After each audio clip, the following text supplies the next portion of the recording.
he cannot be the kind of man you want him to be. He was saying, "Oh, I'm such a monster." I had this huge pleasure of watching a video where an emotional and available man was giving an explanation why he's emotional and available. He was revealing all the secrets. It was also his kind of apology to women. He shared a story how he fell in love with his high school sweetheart and they had this really intense relationship, and she was extremely codependent and he was her savior. He was playing this role of a hero trying to save her. And now after years of being in that terrible relationship, this now has taught him, and this has turned him into this emotional and available man, because he would never ever want in his life to experience this pain again, what it's like being in a relationship like that. So there were quite a few things that surprised me, but firstly, there was no apology. Surprise, surprise, there was no apology. It was something that you would probably expect, and what you already know is that he gave this reason. It was kind of not his fault. And I'll give you this confession that I had. Keep watching. And he gives some great points in the video, saying how you should not be trying to get validation from external sources and other people, which is something that an emotional and available man would say, because when you are very emotional and available, you don't feel that you can trust people, because people are not going to be available there for you. They will abandon you, they will run from you. So in order not to experience that, you either don't get close to people at all. If you do, you keep a bit of a distance, or you run away the moment you see that you are getting too close to them. You could blame that on a high school sweetheart, you could blame that on parents that were distant when you were growing up, the dynamic that you notice between them. And I know that you are watching this, you are quite an expert on all these theories and explanations why this man is unavailable, why he's behaving in ways that he's behaving. I absolutely love when you send me messages, when you leave comments here, and when I read your messages on Instagram. One of the things that I've noticed, that usually you come to me at the stage where you are finally letting go of this emotional and available man.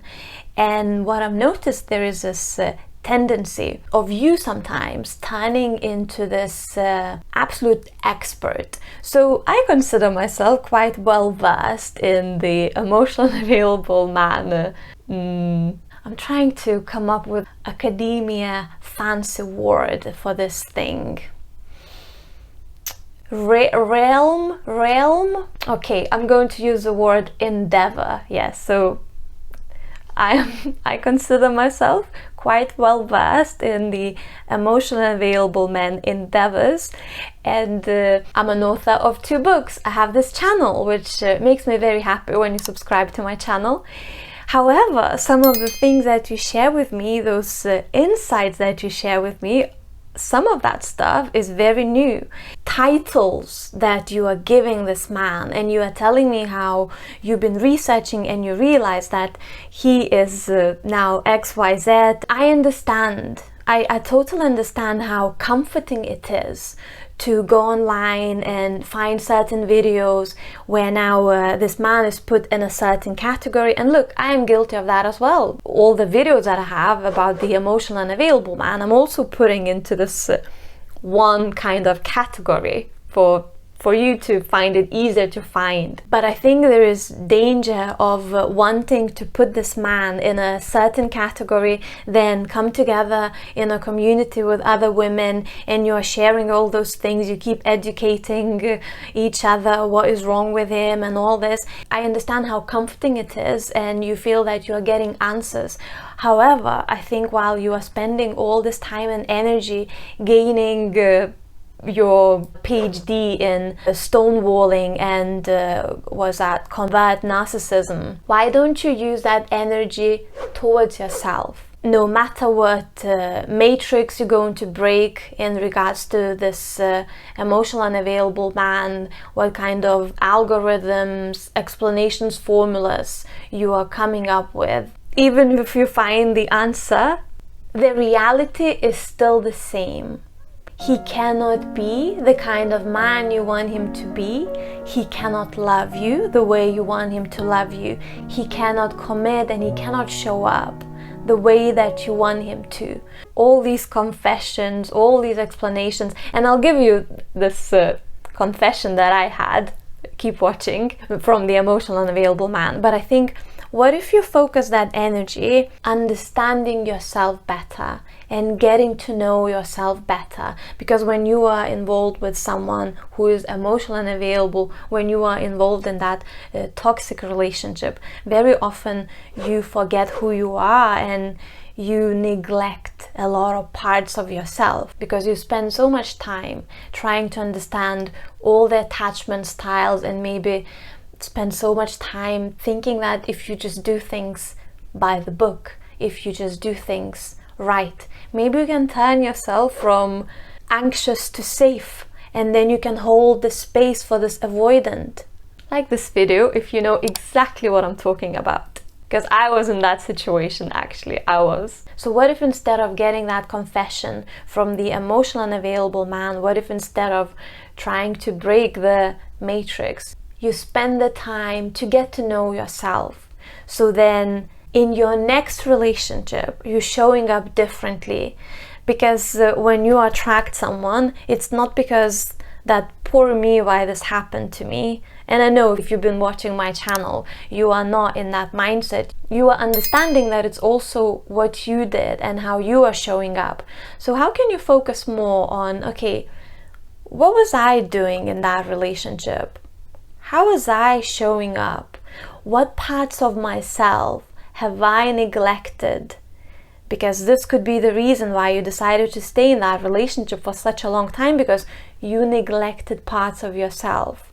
How were you showing up not the way you are, but you were trying to mold yourself into someone? How were you filtering yourself, your words, because you were also trying to be someone that you thought if you just be this person, if you just show up in the way that he wants, if you don't bother him, if you are not needy, if you are doing XYZ, he will love you, he will choose you, he will commit to you. So instead of getting so beautifully well versed in understanding why this man did what he did, why was he the way he was, his trauma, his neglect and everything else, why not focus that energy on your beautiful self? Because at the end of the day, you can only control yourself on a good day, as I'd like to say.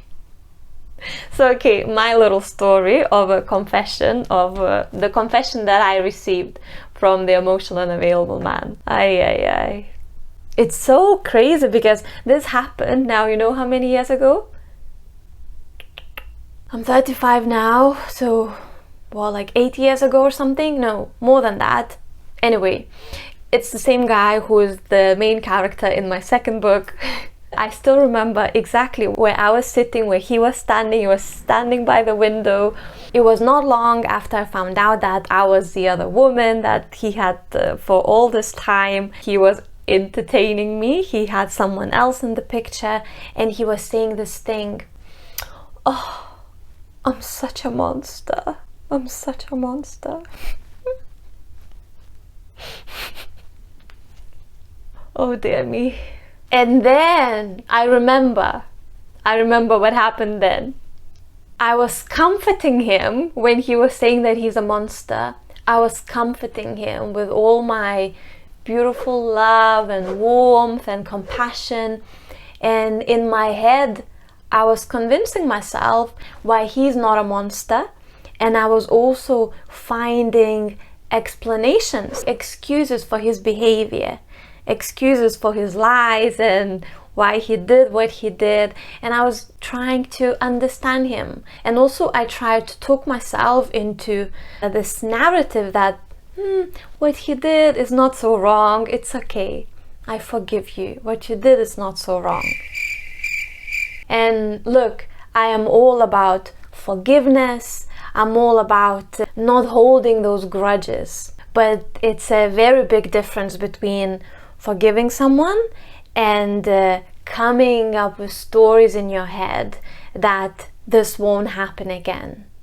That now he will change and moving forward he will do things differently, because very often he doesn't. And if you are finally in a place where you are thinking, okay, it's time for me to let go of this man, it's time for me to detach, then make sure that you watch this video here. Please like this so it can reach more women, share with your girlfriend, subscribe for more, and thank you so much for watching.